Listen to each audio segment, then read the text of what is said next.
La sagesse d'en haut est premièrement pure, ensuite pacifique, modérée, conciliante, pleine de miséricorde et de bons fruits, exempte de duplicité, d'hypocrisie. Jacques chapitre 3 verset 17. Les fruits de l'esprit sont décrits dans Galates 5.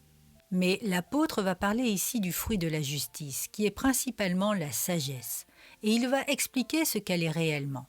Pure, pacifique, douce, docile, pleine de miséricorde et de bons fruits, impartiale et sans hypocrisie. L'enfant de Dieu devrait toujours avoir la paix dans son cœur et chercher la paix dans tout ce qu'il fait. La sagesse d'en haut se démontre par des fruits bien précis et non par des grands discours et un étalage de connaissances.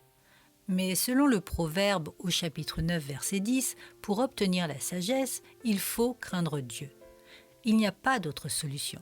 Et si nous pensons en manquer, demandons-la sans douter. Le Seigneur nous la donnera. Si quelqu'un d'entre vous manque de sagesse, qu'il la demande à Dieu, qui donne à tous simplement et sans reproche, et elle lui sera donnée.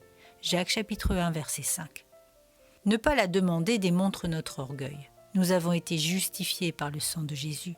C'est pourquoi Jacques insiste sur les fruits qui doivent par conséquent apparaître dans nos vies. La nouvelle naissance change le cœur de l'homme, et si ce n'est pas le cas, c'est que cette nouvelle naissance n'a jamais eu lieu. Il est par contre évident que les fruits sont à peine visibles au début, et qu'il y a encore des chutes de temps à autre. Mais ces mêmes fruits grandissent petit à petit, et les chutes s'espacent de plus en plus. On voit du changement dans le cœur d'un homme régénéré. Il n'est plus jamais comme avant sa nouvelle naissance. Réclamons la sagesse de Dieu.